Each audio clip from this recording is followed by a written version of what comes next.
part 16. No, the old green grasshopper said. I think that would be very unwise. It will be safer if we all stay up here through the night and keep watch. Then if anything happens, we shall anyway be ready for it. Chapter 27. James Henry Trotter and his companions crouched close together on top of the peach as the night began closing in all around them. Clouds like mountains towered high above their heads on all sides, mysterious, menacing, and overwhelming. Gradually it grew darker and darker, and then a pale three-quarter moon came up over the tops of the clouds and cast an eerie light over the whole scene.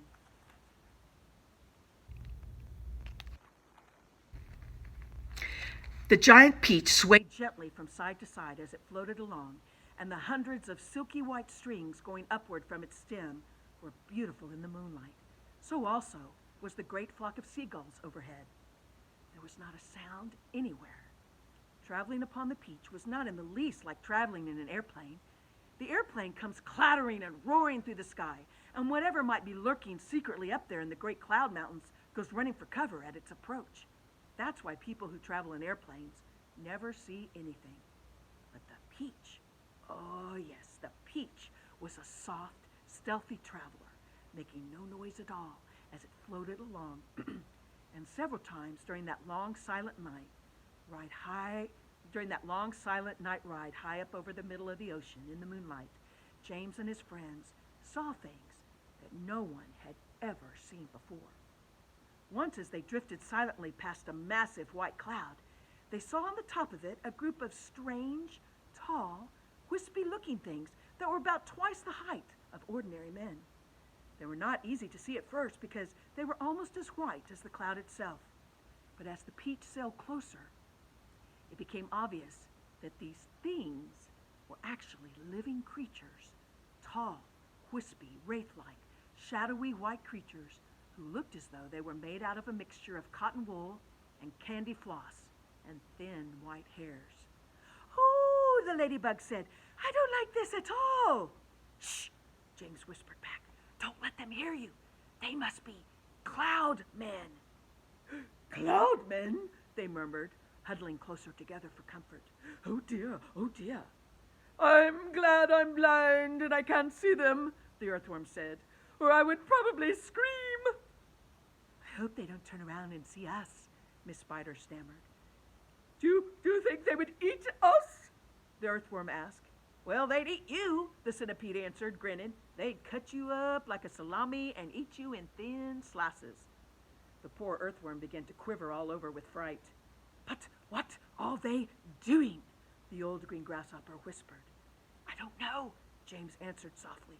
"Let's watch and see." The cloudmen were all standing in a group, and they were doing something peculiar with their hands.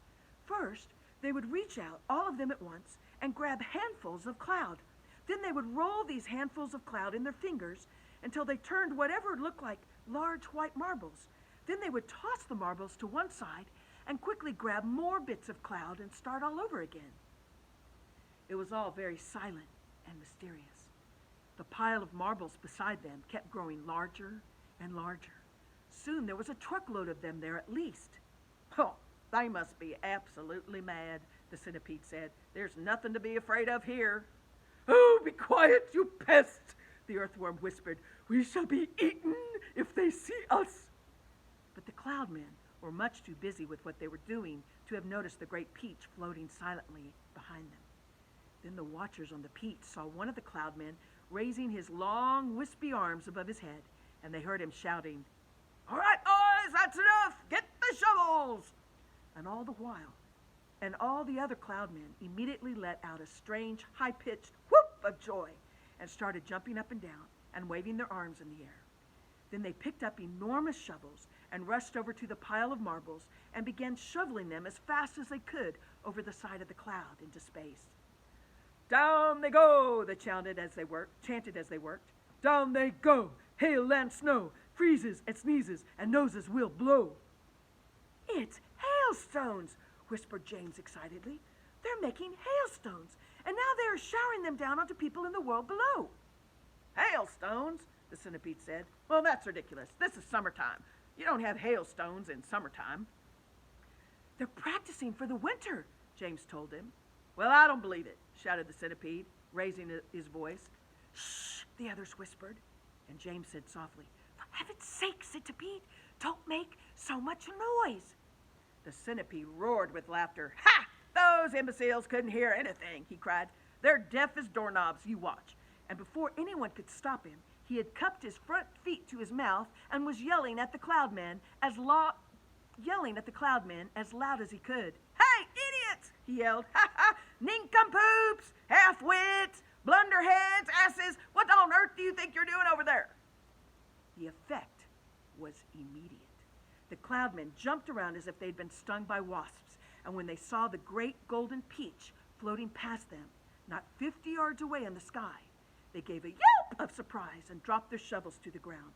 And there they stood with the moonlight streaming down all over them, absolutely motionless, like a group of tall, white, hairy statues, staring at the gigantic fruit as it went sailing by.